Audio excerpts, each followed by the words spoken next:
Sanctus, Sanctus, Sanctus Dominus Deus Sabaoth.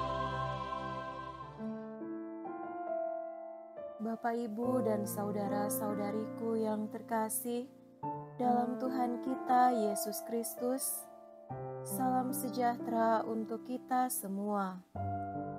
Berkat Allah yang Maha Kuasa senantiasa menyertai kita.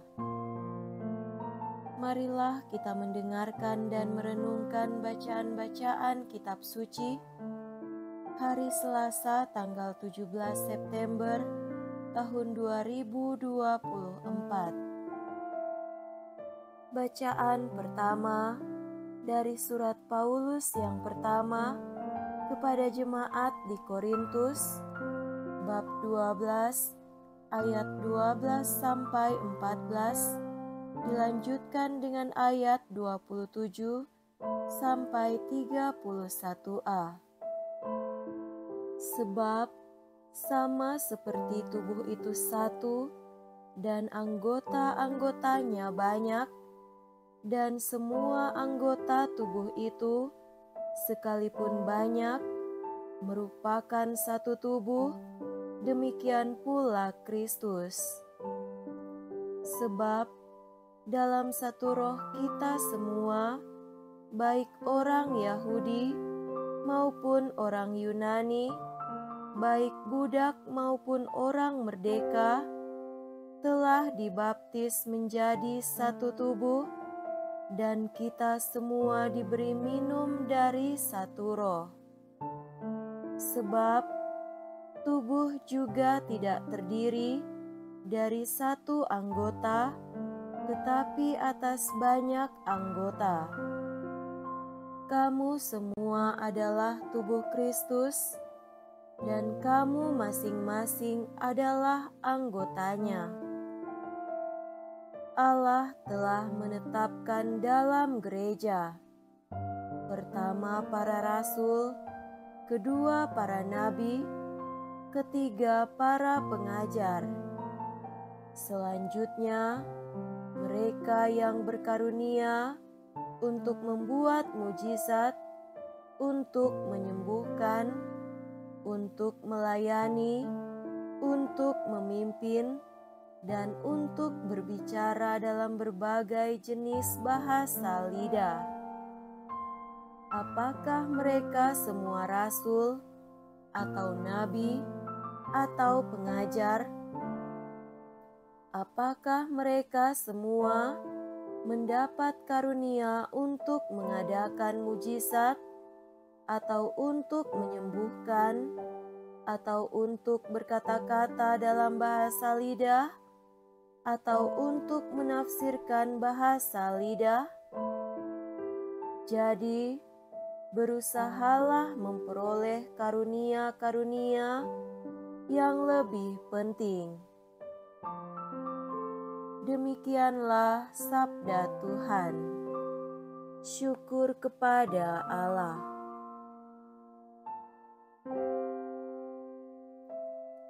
Semoga Tuhan beserta kita sekarang dan selama-lamanya.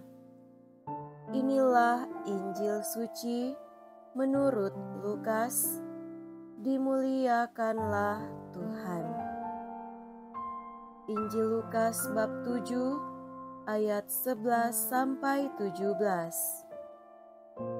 Segera setelah itu, Yesus pergi ke suatu kota yang bernama Nain. Murid-muridnya dan orang banyak yang berbondong-bondong pergi bersama dia. Setelah ia dekat pintu gerbang kota, ada orang mati diusung keluar, anak laki-laki, anak tunggal ibunya yang sudah janda. Dan banyak orang dari kota itu menyertai janda itu. Ketika Tuhan melihat janda itu, Tergeraklah hatinya oleh belas kasihan, lalu ia berkata kepadanya, "Jangan menangis." Sambil menghampiri usungan itu, ia menyentuhnya, dan sedang para pengusung berhenti, ia berkata, "Hai anak muda, aku berkata kepadamu, bangkitlah." Orang itu pun bangun dan duduk, serta mulai berkata-kata, lalu Yesus menyerahkannya kepada ibunya. Semua orang itu ketakutan, dan mereka memuliakan Allah sambil berkata, "Seorang nabi besar telah muncul di tengah-tengah kita, dan Allah telah melawat umat-Nya." Lalu tersebarlah kabar tentang Yesus di seluruh tanah orang Yahudi dan di seluruh daerah sekitarnya. Demikianlah sabda Tuhan. Terpujilah Kristus.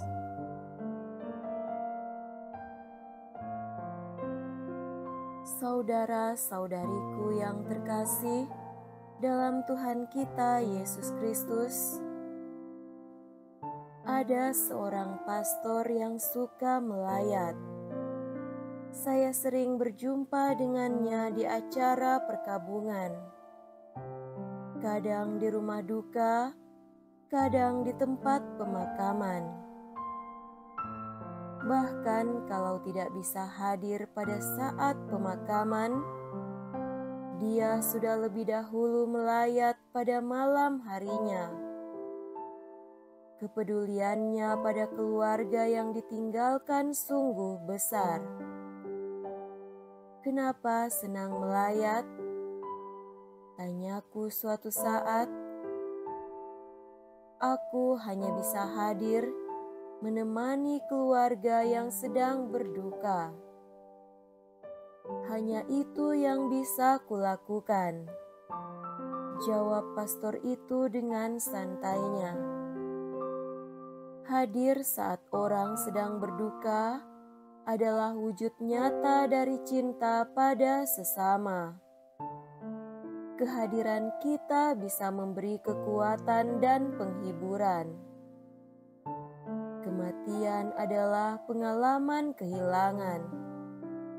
Kehilangan orang yang dicintai pasti sangat menyesakan. Ada sesuatu yang tiba-tiba terenggut lenyap dari kebiasaan. Pada saatnya, mungkin kita bisa tegar. Ada banyak orang yang hadir menemani. Tetapi ketika mereka semua pergi, kesepian dan kehilangan itu terasa menyesakan. Saudara-saudariku terkasih, kematian bagi setiap orang adalah peristiwa kesedihan. Apalagi jika kita kehilangan satu-satunya orang yang kita cintai. Perasaan kehilangan itu akan sangat mendalam dan sulit untuk dilupakan. Seringkali kita tidak bisa menerima mengapa hal itu terjadi pada kita. Mengapa satu-satunya orang yang dekat dan kita cintai tiba-tiba pergi dari kehidupan kita. Banyak orang yang tidak bisa menerima kenyataan ini. Kita pun jika mengalami hal seperti itu, pasti akan sulit menghadapinya. Bahkan, untuk membayangkan pun, kita tidak mampu. Kita seringkali menghindari pembicaraan atau diskusi tentang kematian karena kita tidak sanggup menghadapinya. Saudaraku terkasih, Yesus hadir saat seorang janda kehilangan anak tunggalnya. Ia jatuh rasa iba dan belas kasihan karena kehilangan satu-satunya pegangan hidup. Ia menolong janda itu dengan membangkitkan pemuda yang telah mati. Allah hadir menunjukkan kuasa-Nya atas kematian. Allah mengatasi maut dan Ia mengalahkan kematian. Kasih Allah diwujudkan dalam tindakan-Nya, menolong janda miskin dengan membangkitkan anaknya dari kematian. Ya Tuhan, bangkitkanlah kami dari kelesuan dan kemalasan hidup, agar kami bersemangat untuk membangun hidup yang baik bagi sesama kami. Semoga demikian. Amin. Dalam nama Bapa dan Putra dan Roh Kudus. Amin.